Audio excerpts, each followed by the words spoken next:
why are we worrying about heat these days? It's interesting because Dane and I have been doing these talks for quite a while. In that time, there has been growing concern about overheating, mainly because of climate change, and a realization that thousands of people die from overheating in a heat wave. Not to even mention the sort of lethargy and discomfort that goes with overheating. And we're not very good in this country, for historic weather reasons really, for knowing how to keep cool. We still tend to throw windows open even at inappropriate times of the day. And we haven't needed to worry about this in the future, but I think we do increasingly need to worry and prepare for the next heat wave. So, keeping cool.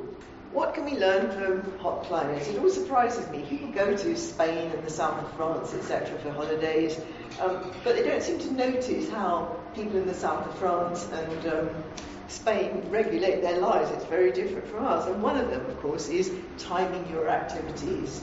The old Noel Coward song, Mad Dogs and Englishmen Go Out in the Noonday Sun, is quite right. Take a siesta at midday if your life permits. But if you can't, early morning is easily the coolest and best time to do heavy work. People who get up late don't know what they're missing in the summer. It's lovely first thing at 6 or 7 o'clock, but it stays hot for a long time. So that's the first lesson.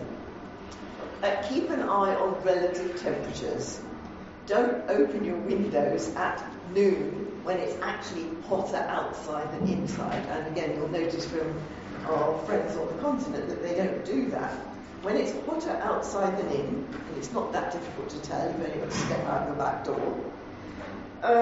Close your windows, especially south-facing ones. Draw curtains to keep the heat and the sun out, and then reopen your windows quite late at night. It's not symmetrical. It's nice early in the morning. It stays warm quite a long time into the evenings, but at sort of bedtime you can open your windows. And learn to love shade. I notice my neighbours in their gardens are forever cutting back trees and they don't like shade. I think we've got to learn to love shade. And I would recommend particularly deciduous climbing plants, on a gazebo or a pergola, because they'll shade you in the summer and then they'll drop their leaves in the winter and you'll get the light that you want in your house. Because I think we've traditionally had grey skies and lots of drizzle and cool weather, we tend to not like shade and to have big windows and cut down trees because they're shading your house. In fact, I think as life goes on, you'll probably welcome those. Get to know your home. I mean, everyone knows in theory that heat rises, but we don't often act on it. Upstairs and roof spaces may well be the hottest parts of your house. You might find it's better to sleep downstairs if you can arrange it. And certainly at the height of the noonday sun, retreating to the coolest room in the house, which might be the darkest room in the house, or it might be the room that faces north, will make your life much more comfortable.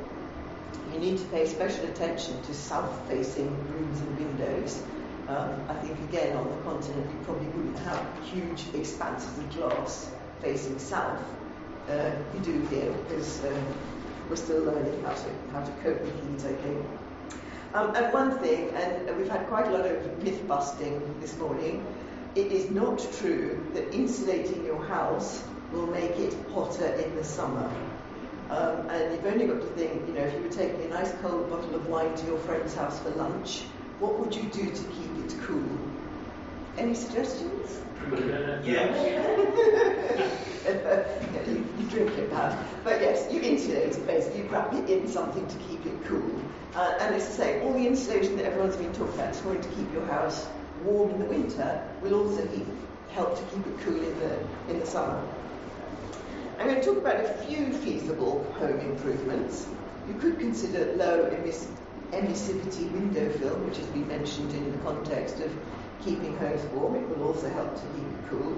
External shutters and blinds, such as they have on the continent, are excellent for this, but not very easy to accommodate. You've only got sort of the windows in this room and they open outwards.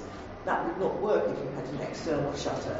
And I think it would be quite difficult to organise in this country. We've got a thermal, yes, there's a thermal image, and that's what a patch of low emissivity film just stuck on your window will do. It'll make it much cooler. So it's an interesting thing to do if you can. Oh yes, use a fan with a timer. You know, I'm not going to recommend things like air conditioning and fans because it's going to increase your energy usage. But a fan with a timer that you can have going for an hour or so when you're trying to go to sleep at night works pretty well, we've found. Air conditioning, well, no, I'm not going to recommend that. There are, and Damon might be able to talk about these better than I can.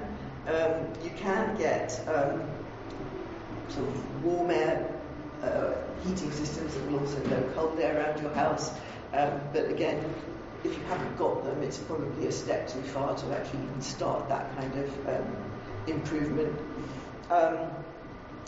Visit cool spaces on a really hot day. I mean, this is an astonishingly cool room. It's quite warm outside.